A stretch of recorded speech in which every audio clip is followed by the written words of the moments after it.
फेसबुकमा त गएको छैन नि है।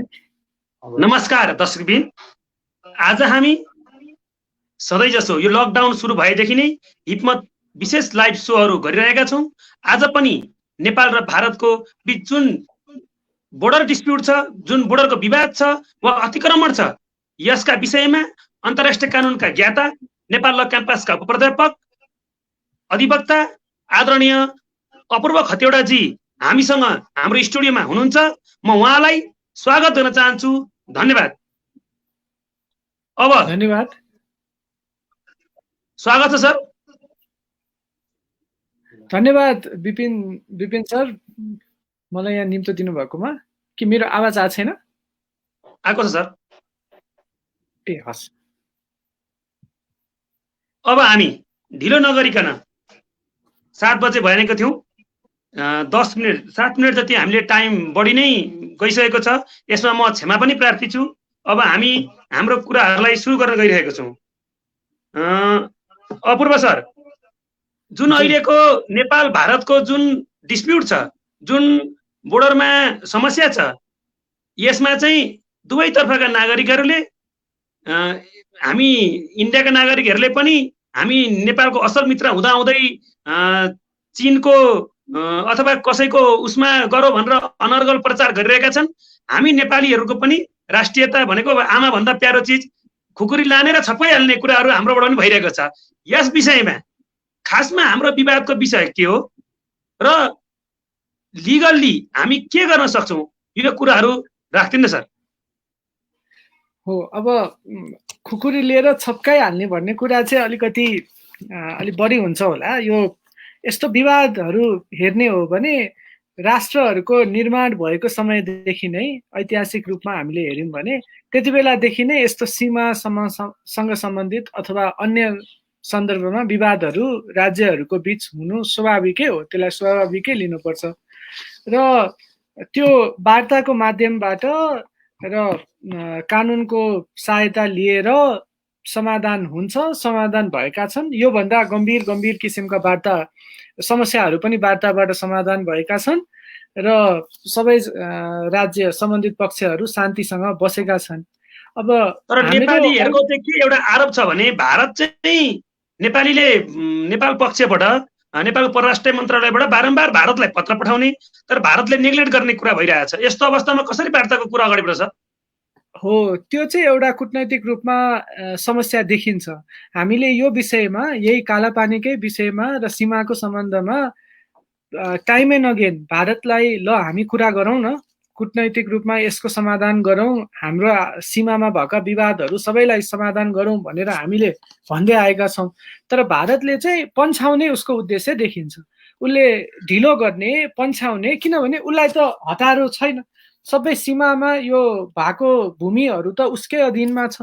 उसले त्यसलाई प्रयोग गरिरहेछ, त्यसबाट उसले फाइदा लिइरहेको छ, जियोपोलिटिकल फाइदा लिइरहेको छ, इकोनोमिक फाइदा लिइरहेको छ भने उसलाई समाधान गर्ने इच्छा चाहिँ कम हुनु पनि एक किसिमले स्वाभाविक पनि हो। तर उसले चाहिँ हजुर सर, भारतको त त्यो एउटा तपाईँले भर्खरै भन्नुभयो, यो भूमि जति पनि हाम्रो विवादित भूमि भनेका छौँ अथवा अतिक्रमित भूमि भनिरहेका छौँ, भारतले कति वर्षदेखि यो प्रयोग गरिरहेको छ सर?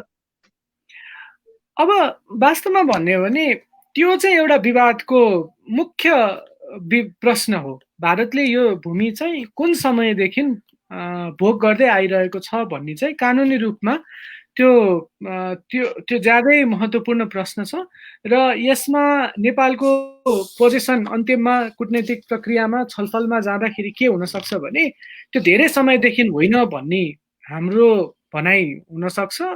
भारतको चाहिँ त्यो ऐतिहासिक रूपमा एन्सियन्ट टाइटल भन्छ के, त्यो ऐतिहासिक स्वामित्वको भूमि हो। हामीले यो भूमिमा अहिलेदेखि होइन, ब्रिटिसको पालोदेखि नै हामीले त्यो भोग गरिरहेका छौँ भनेर उसले भन्ने सम्भावना छ।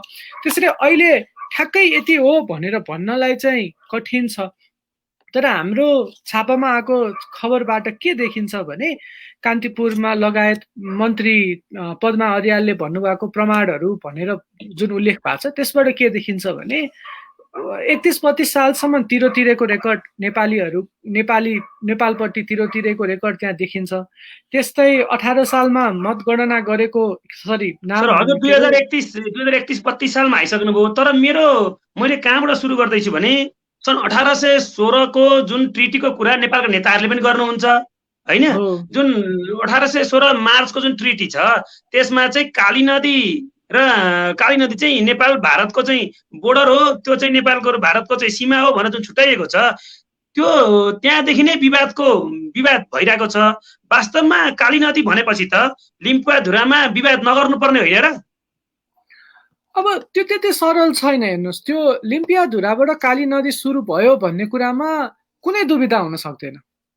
हेर्नुहोस् है, त्यसमा कुनै विवाद हुन सक्दैन। जुन कुरा उसो भए किन लिम्पुवाधुराबाट विवाद हुन सक्दैन भनेपछि किन हामीले चाहिँ त्यहाँ आफ्नो पोजिसन गर्न नसकेको होला? किन हामीले त्यहाँ आफ्नो सेना राख्न नसकेको होला? किन हामीले चाहिँ अथवा हाम्रो त समस्या केसँग भएछ भने 2032 सालको नक्सामा त हामीले आफैले आफ्नो भूमि चाहिँ छोडेर बनाएका रहेछौँ। यो खासमा यो समस्या कसरी डेभलप भएको रहेछ, समाधानको उपाय के हुन्छ सर? अब हेर्नुहोस्, यसको लागि अलिकति ऐतिहासिक कुरा गरौँ त। तपाईँले 1816 भन्नुभयो कसरी सुरु भयो भनेपछि हामी सबैलाई थाहा भएको कुरा हो। अहिले धेरै छलफल पनि भइसकेको छ। नेपाल र बेलायतको त्यति बेलाको इस्ट इन्डिया कम्पनीको बिचमा लडाइँ भयो। लडाइँ सकिएपछि सन्धि भयो। सन्धिले महाकालीको पूर्व नेपालको भूमि हुन्छ भन्यो। त्यसअनुसार नक्सा पनि बन्यो। नक्साले के देखायो भने लिम्पियाधुराबाट बग्दै आएको नदी चाहिँ काली नदी हो। त्यसको पूर्वपट्टिको भूमि नेपाल भएपछि अहिले जुन नयाँ नक्सा बन्दै आयो भन्नुहुन्छ, यो नक्सा लिम्पियाधुरा हाम्रो नेपालको भूमि हो भनेर नक्सा चाहिँ कहिले पहिलोचोटि प्रकाशित भयो सर? त्यो 1816 सुगौली सन्धि भएपछि तत्काल नै त्यसरी प्रकाशन भएको देखिन्छ।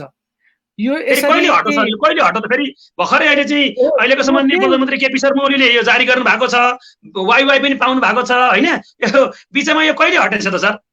हो, म त्यही कुरा गर्दैछु। 1816 मा जब सुगौली सन्धि भयो त्यही अनुसार अहिले लिम्पियाधुरालाई नै समेटेर नेपालको नक्सा जारी भएको देखिन्छ। विभिन्न सीमाविदहरूले पनि यो कुरा उल्लेख गर्नु भएको छ। त्यसपछि त्यसरी नै नक्सा बन्ने क्रम रहिरहेको हामी देख्छौँ। अब आएर 1860 मा यो समय किन रेलिभेन्ट छ भने यो समयको वरिपरि चाहिँ नेपाललाई बेलायतीहरूले नयाँ मुलुक तलपरिको बाँके बर्दिया कञ्चनपुर कैलाली दिए हैन। त्यो पछिको नेपालको नक्सा तपाईँले हेर्नुभयो भने त्यहाँ चाहिँ फेरि काली नदीलाई अलिक पूर्वतिर सारिएको देखिन्छ। त्यो नक्सा 1860 पछि जारी भएको नक्सामा चाहिँ काली नदी लिम्पियाधुराबाट उत्पत्ति नभइकन लिपुलेखबाट उत्पत्ति भएको भनेर त्यसरी नक्सा जारी भयो। त्यसको मतलब नेपालको आजको जुन समस्या छ सर, आजको जुन समस्या छ यो समस्या चाहिँ 1860 तत्कालमा त्यतिखेर भारत बनिसकेको थिएन, त्यतिखेर नै यो समस्याको बिउ चाहिँ रोपिसकेको थियो। हो, बिउ चाहिँ त्यहाँ रोप्यो तर त्यतिमै टुङ्गिएन।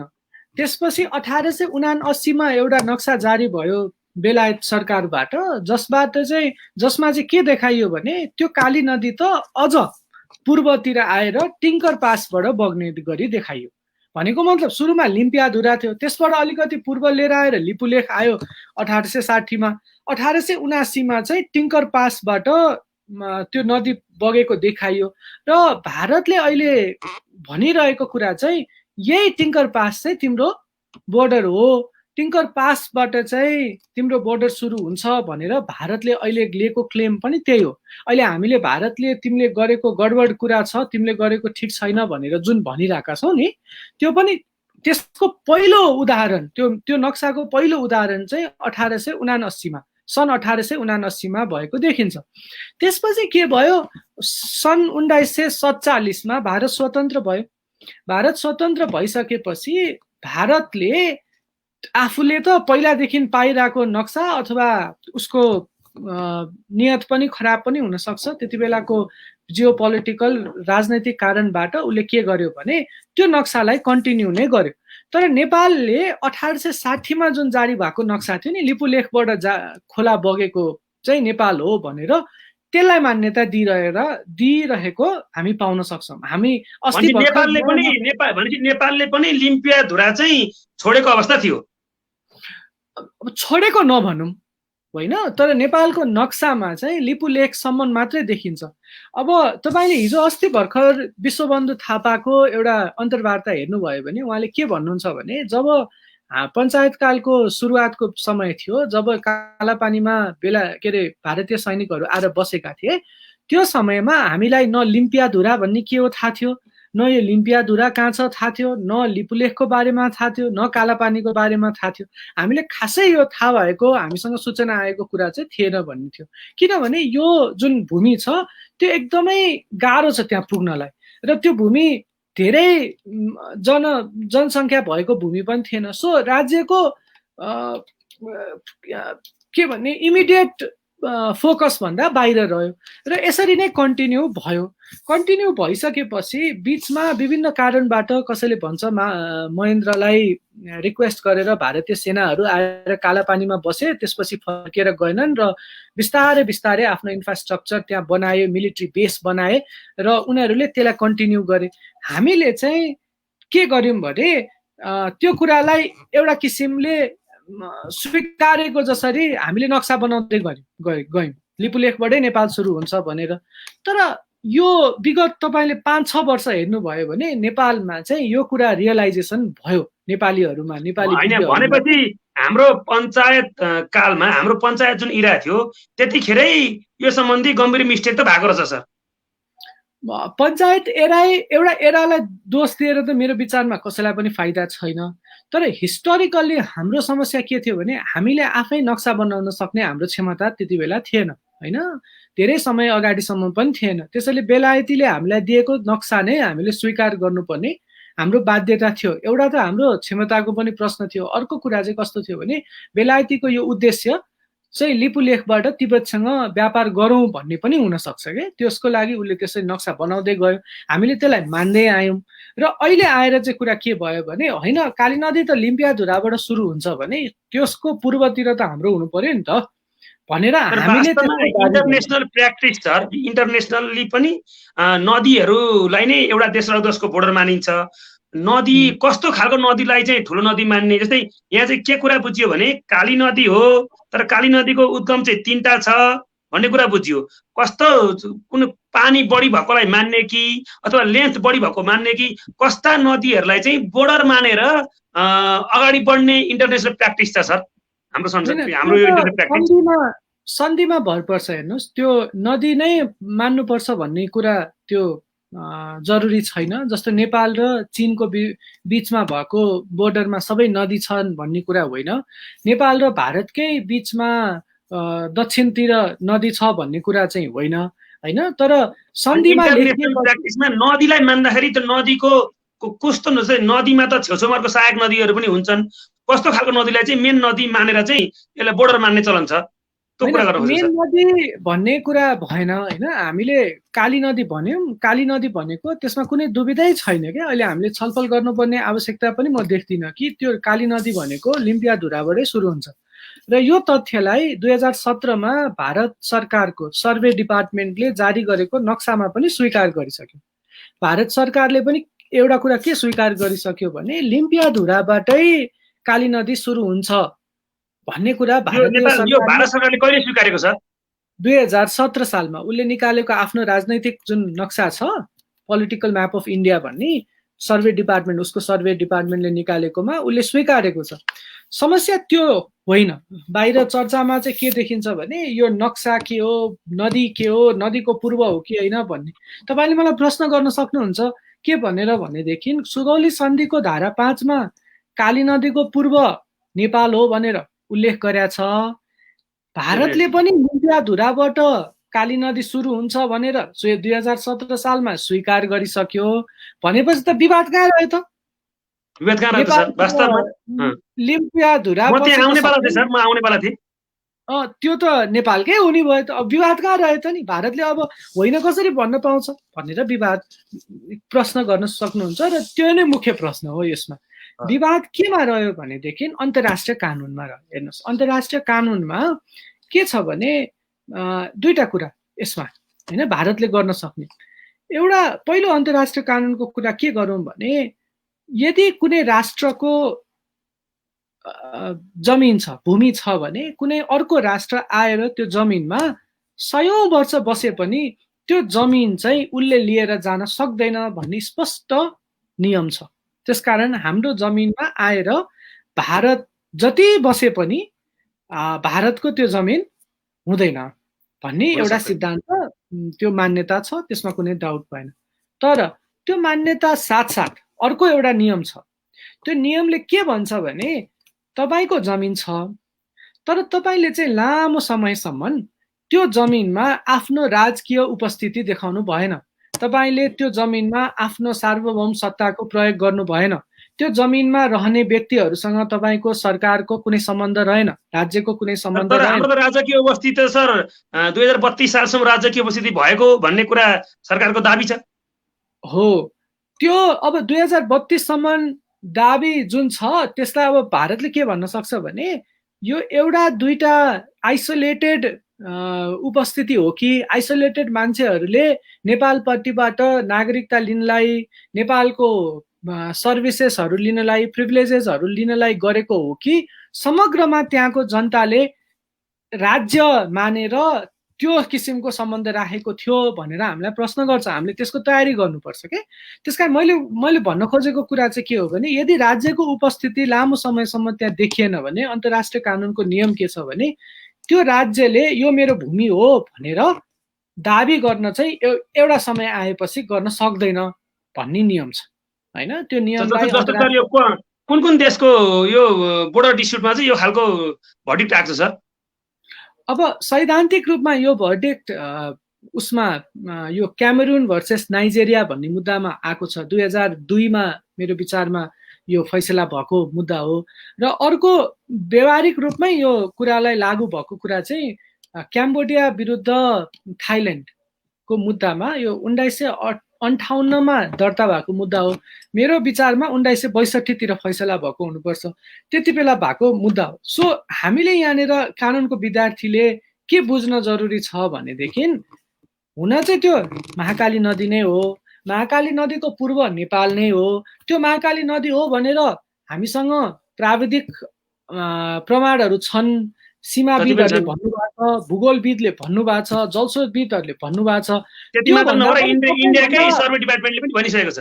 सबैभन्दा महत्त्वपूर्ण सर्वे डिपार्टमेन्टले नै भनिसक्यो।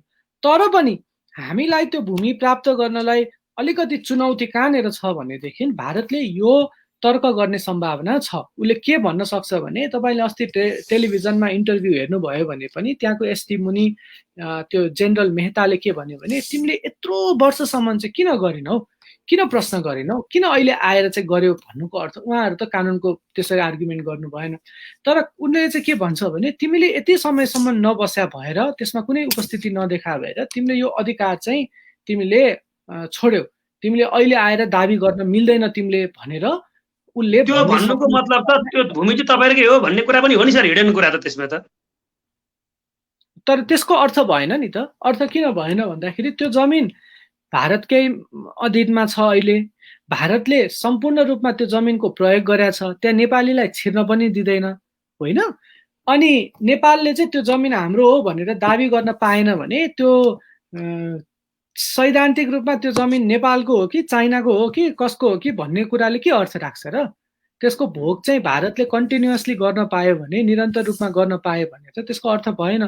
त्यसकारण यो कुराको अर्थ के छ भने हामीले भोलि कूटनैतिक रूपमा त्यहाँ कुरा गर्दाखेरि जब हामीले यो जमिन हाम्रो हामीलाई फिर्ता देऊ भन्दाखेरि भारतले भन्न सक्ने तर्क भनेको यो हो कि त्यो तिमीले लुज गरिसक्यो। उसले उदाहरण दिन सक्छ, क्याम्बोडिया थाइल्यान्डको केस, क्यामेरुन नाइजेरियाको केस लगायतको केसहरू उदाहरण दिन सक्छ। सो हामीले गर्नु कूटनीतिकमा पनि अब हामी भन्दा भारत धेरै अगाडि पनि छ। त्यो त छ नि। जुन कुरा हामी कमजोर छौँ त्यो कुरामा हामी कमजोर छौँ भन्ने हामीले जानकारी भयो भने न हामी त्यसमा सुध्रिन सक्छौँ होइन।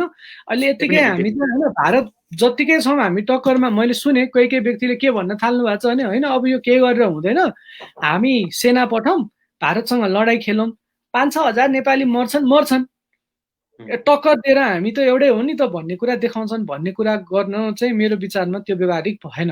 हैन हाम्रो सर के सर यो हाम्रो हामीले मिलिट्रीलाई पठाएर त्यो खालको सम्भावना छ सर त्यो हामीले भूमि फिर्ता पाउँछ सम्भावना छ कि छैन सर होइन हेर्नुहोस् एउटा कुरा के हो भन्दाखेरि मिलिट्रीमा अब के सम्भावना के छैन भन्ने कुरा मैले भन्ने भन्दा पनि मिलिट्रीको एक्सपर्टले भन्ने हो तर पनि सर्वसाधारणको नाताबाट हेर्ने हो भने तपाईँ हामी सबैलाई थाहा भएको कुरा हो नि उसको सेना उसँग भएको हतियार उसँग भएको क्षमता र हाम्रो बिचमा त कुनै प्रतिस्पर्धाको कुरा छैन त्यो लडाईँ खेलेर जित्ने सक्ने सम्भावना भएन दोस्रो कुरा अन्तर्राष्ट्रिय कानुनले कुनै पनि कामको लागि तिमीले भूमि फिर्तै लिनलाई आफ्नै भूमि फिर्ता लिनलाई भए पनि के अरे फोर्सको युज हैन लडाई गर्न पाइँदैन भन्ने कुरा छ सो त्यो लडाई गर्ने भन्ने कुरा चाहिँ त्यो भने त्यति धेरै व्यावहारिक कुरा नहोला तर के हो भनेदेखि जब भारतले यो तर्क राख्छ कि तिमीले धेरै समयसम्म यो छोड्यौ भनेपछि हामीले तर्क गर्नु पर्यो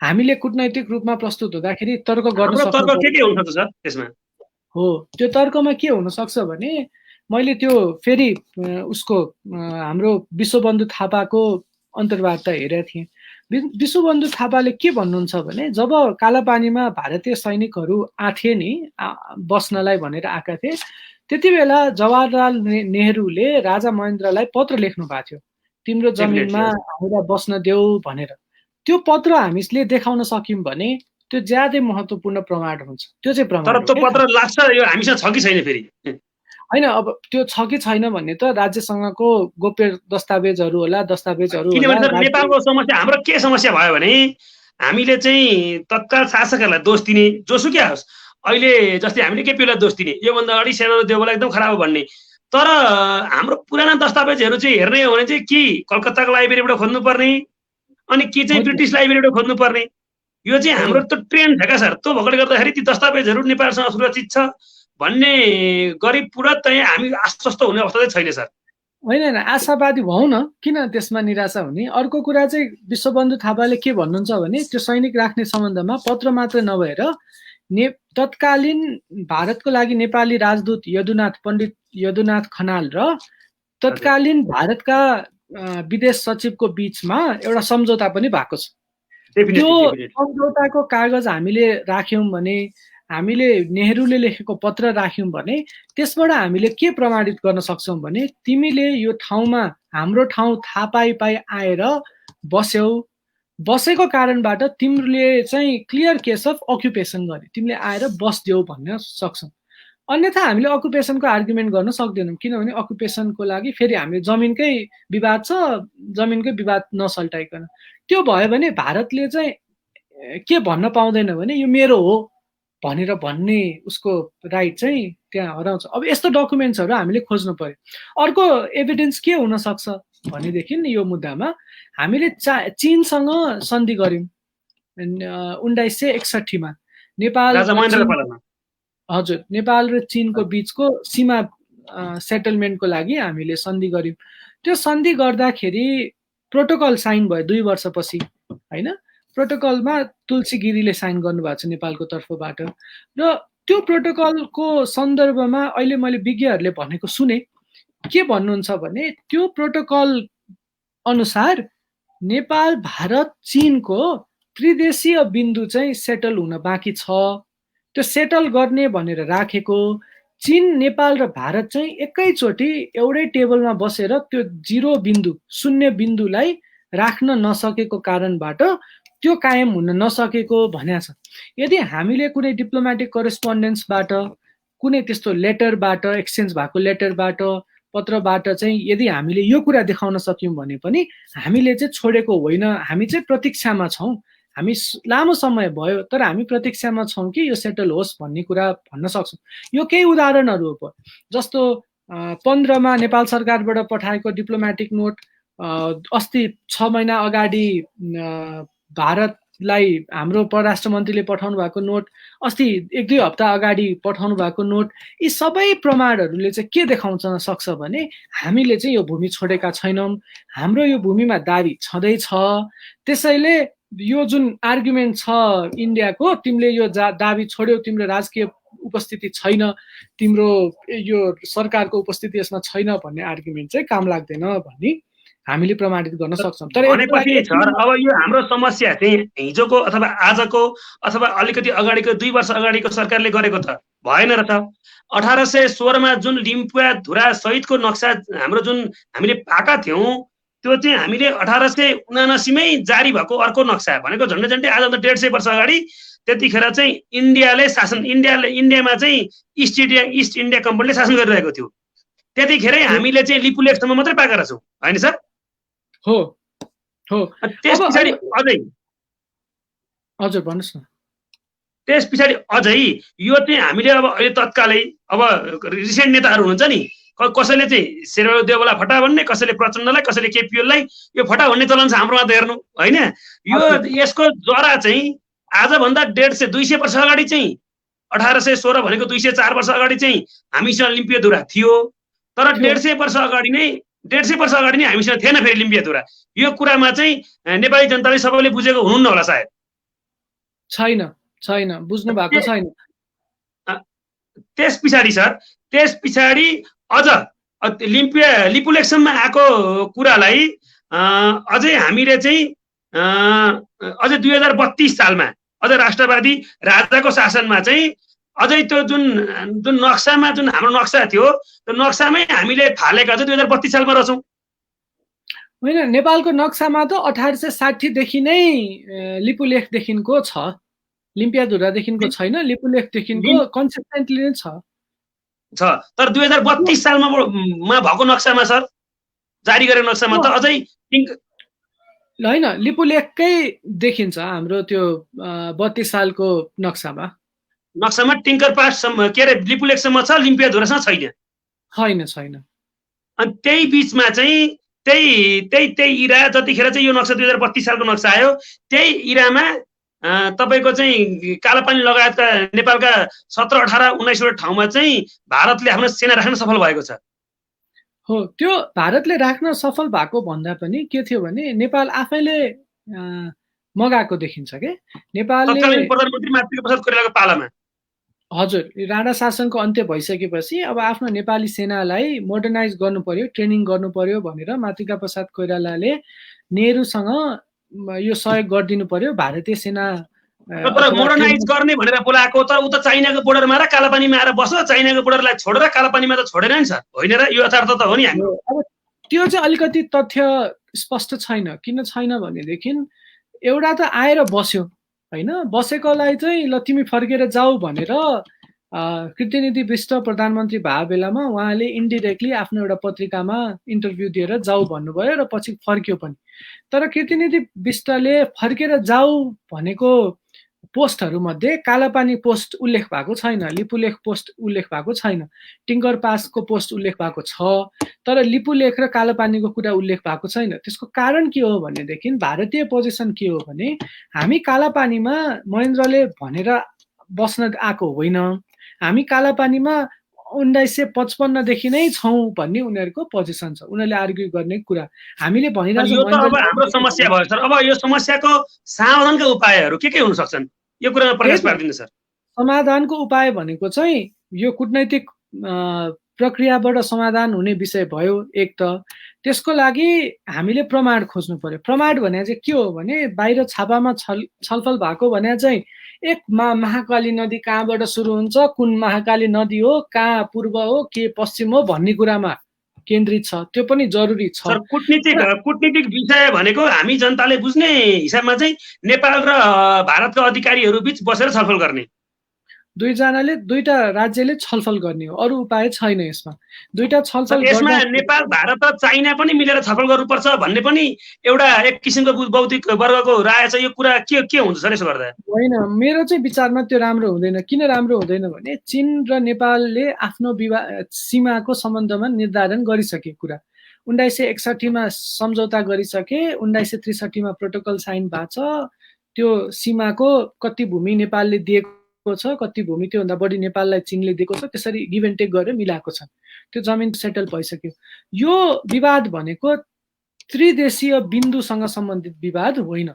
यो विवाद भनेको चाहिँ भारत र नेपालसँग सम्बन्धित विवाद भयो एउटा कुरा। अर्को कुरा चाहिँ यदि हामीले चीनलाई यसमा इन्क्लुड गर्न खोज्यौँ भने भारतले जुन कुरा भनिरहेछ नि विषयान्तर गर्नलाई, यो त चीनको उक्साहटमा तिमीले गरिरहेको हो भनेर त्यो कुरालाई बल पुग्छ के। कसरी बल पुग्छ भने उनले त भन्ने मौका पायो। हेर नेपाल र भारतको अधिकारीहरू बीच बसेर छलफल गर्ने अनि के कस्तो विषयमा कसरी चाहिँ यसलाई सल्भतिर लानु तपाईले देखेको चाहिँ सब तपाईँ चाहिँ अन्तर्राष्ट्रिय कानुनको एउटा विद्यार्थी पनि ज्ञाता पनि र यो बोर्डर डिस्प्युट सम्बन्धी पनि नलेज भएको मान्छे भएकोले गर्दाखेरि यस्ता खालका विषयहरू जस्तै भारत र बङ्गलादेशको पनि रिसेन्टली डिस्प्युट समाधानको तर्फ गएको छ।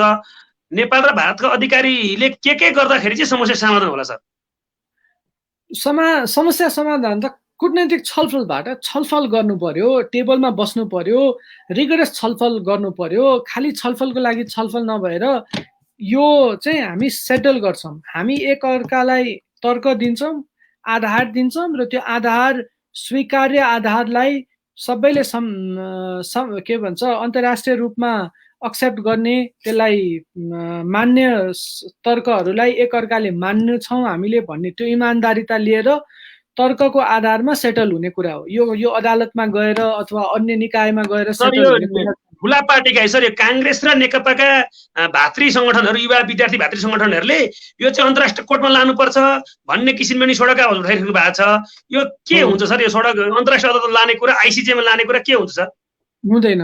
अन्तर्राष्ट्रिय अदालतमा यो विषय प्रवेश गर्न पाउँदैन, प्रवेश गर्न सक्दैन। त्यसको व्यवहारिक र कानुनी समस्या छ। प्रथम कुरा के हो भने जसरी हामी त कानुनको विद्यार्थी भयौँ नि, कुनै अदालतमा जाँदाखेरि त अदालतको क्षेत्राधिकार पर्नुपर्छ नि। जस्तो हामीले कुनै फिराद लेख्यौँ भने, कुनै रिट लेख्यौँ भने हाम्रो पहिलो कुरा नै के हुन्छ भने यो कारणबाट चाहिँ यो मुद्दा यस अदालतमा लाग्छ, यो अदालतको क्षेत्राधिकार छ भनेर हामी उल्लेख गर्छौँ नि, होइन? अब सुनसरीमा मर्डर भयो भने मोरङ जिल्ला अदालतमा त मुद्दा लाग्दैन, होइन? सुनसरीमै लाग्छ। त्यस्तै अन्तर्राष्ट्रिय अदालतको पनि क्षेत्राधिकार हुन्छ। क्षेत्राधिकार सर हामी युएन को मेम्बर भइसके पछाडि त स्वतः हाम्रो क्षेत्राधिकार लागू हुनुपर्ने होइन र? होइन। इन्टरनेसनल कोर्ट अफ जस्टिस जुन संयुक्त राष्ट्र सङ्घको न्यायिक निकाय अदालत छ, उसले क्षेत्राधिकार 3टा कन्डिसनमा मात्रै ग्रहण गर्छ। त्यो 3टा कन्डिसन के हो भनेदेखि तपाईँलाई हेर्ने इच्छा छ भने इन्टरनेसनल कोर्ट अफ जस्टिसको विधानको धारा 36 र 37 हेर्नुभयो भने त्यहाँ उल्लेख भएको छ। उसले के भन्छ भने पहिलो आधार भनेको दुईटा विवादमा रहेका राज्यहरू भनौँ न, विवादित राज्यहरूले सम्झौता गरेर हाम्रो विवाद चाहिँ तिमी समाधान गर्दैौ न भनेर आइसिजेमा गयो भने उसले विवाद समाधान गरिदिन्छ, उसले क्षेत्राधिकार ग्रहण गर्छ। त्यसको लागि भारत पनि जानु पर्यो यसमा। नेपाल र भारत मिलेर यो विषयमा हाम्रो विवाद समाधान गरिदेऊ भनेर गयो भने हुन्छ, पहिलो कुरा, होइन? दोस्रो कुरा चाहिँ के हुन्छ भने कुनै सन्धिमा चाहिँ दुई राष्ट्र बीचमा सन्धि भयो, त्यो सन्धिमा चाहिँ यो सन्धि सम्बन्धमा, यो सन्धिको कार्यान्वयनको सम्बन्धमा, यो सन्धिको व्याख्याको सम्बन्धमा यदि भविष्यमा कुनै विवाद आयो भने त्यो विवादमा आइसिजेको क्षेत्राधिकार हुनेछ भनेर उल्लेख भएको रहेछ भने त्यो विषय पनि आइसिजेको जुरिस्डिक्सनमा हुन्छ। जस्तो सुगौली सन्धिमा चाहिँ के लेखेको रहेछ अरे भनेदेखि यो सुगौली सन्धिको व्याख्यामा कार्यान्वयनमा कुनै विवाद आयो भने आइसिजेको जुरिस्डिक्सन हुने रहेछ भनेर लेखा भए हुन्थ्यो। तर 1816 मा भएको सुगौली सन्धिमा त 1945 को कुरा लेख्ने कुरा भएन, त्यो पनि भएन। दोस्रो कन्डिसन त्यो। तेस्रो कन्डिसन के छ भनेदेखि संयुक्त राष्ट्र सङ्घका सदस्य राष्ट्रहरूले यदि चाहे भने त्यो चाहिँ उसको डिस्क्रेसनमा भर पर्ने कुरा हो, उसको निर्णयमा भर पर्ने कुरा हो। उनीहरूले के गर्न सक्छन् भने संयुक्त राष्ट्र सङ्घको महासचिव हुनुहुन्छ नि, महासचिवलाई एउटा पत्र दिन सक्छन्। त्यो पत्रमा उनीहरूले लेखेर के दिन्छन् भनेदेखि म अथवा नेपाल भनौँ न, नेपाल अथवा भारत अथवा चीन चाहिँ म इन्टरनेसनल कोर्ट अफ जस्टिसको बाध्यात्मक क्षेत्राधिकार स्वीकार गर्छु, म जस्तै क्षेत्राधिकार स्वीकार गर्ने अर्को राष्ट्रको बीचमा मेरो केही विवाद भयो भने म अदालतको क्षेत्राधिकार मैले स्वीकार गरेँ। आइसिजे जाने भन्नेको जुन कुरा यी ठुला पार्टीका भारतीय संगठनका नेताहरूले उठाउनुहुन्छ यो कुरा पनि व्यावहारिक छैन। हजुर, यो कुरा पनि व्यावहारिक छैन, कानुन रूपमा व्यावहारिक छैन। व्यवहारिक होइन। अब त्यो भन्यो भने त्यो जुन पत्र दिने राष्ट्रहरूको बिचमा विवाद भयो भने आइसिजेले क्षेत्राधिकार ग्रहण गर्छ। त्यो पत्र दिने सवालमा नेपालले चाहिँ त्यसरी आइसिजेको बाध्यात्मक क्षेत्राधिकार स्वीकार गरेको छैन। भारतले गरेको छ, तर नेपालले चाहिँ संयुक्त राष्ट्रसङ्घको महासचिवलाई त्यो पत्र दिएको छैन। पत्र नदिइसकेपछि नेपालले अर्को उपाय भनेको एउटा उपाय हाम्रो के भयो भने तपाईको उसमा जाने दुईटा देशका कूटनीतिज्ञहरू बसेर छलफल गर्ने। अर्को विषय अब आइसिजे को मा जान सक्ने हाम्रो कन्डिसन एकदम विक भयो, त्यो जान सक्ने अवस्था कमजोर भयो, त्यो जान नसक्ने अवस्था बढी भयो भने अर्को जस्तो युएन को जेनरल एसेम्ब्ली जुन हुन्छ नि सर, त्यसमा हामीले अब एउटा प्रेसर क्रिएट गर्नलाई त्यसमा हाम्रो जो रिप्रेजेन्टेटिभ हुन्छ उसले त्यहाँ बोल्ने, उसले त्यहाँ आफ्नो धारणा राख्ने र भारत विरुद्ध प्रेसर क्रिएट गर्ने कुरा कतिको व्यावहारिक हुन्छ सर? त्यो व्यावहारिक हुँदैन। किन व्यावहारिक हुँदैन भने म एउटा सामान्य तपाईलाई उदाहरण दिउँ है। हाम्रो संसदमा कहिलेकाहीँ के हुन्छ भने कुनै महत्त्वको विषयमा छलफल हुन्छ नि, होइन? यसमा यो कोरोना भाइरस यस्तो भयो उस्तो भयो भनेर छलफल हुन्छ, तर त्यसले ट्यान्जिबली नियम त बनाउँदैन नि। नियम बनाउनु त उनीहरूले ऐन पास गर्नु पर्यो, कानुन बनाउने प्रक्रिया छ। कानुन उनीहरूले पास गर्यो, संसदले बन्यो, त्यो कानुन चाहिँ बाध्यात्मक हुन्छ। तर कहिलेकाहीँ पोलिसीमा, नीतिमा छलफल गरेको कुराले त भोलि ट्यान्जिबली त्यसले प्रभाव राख्दैन व्यवहारमा।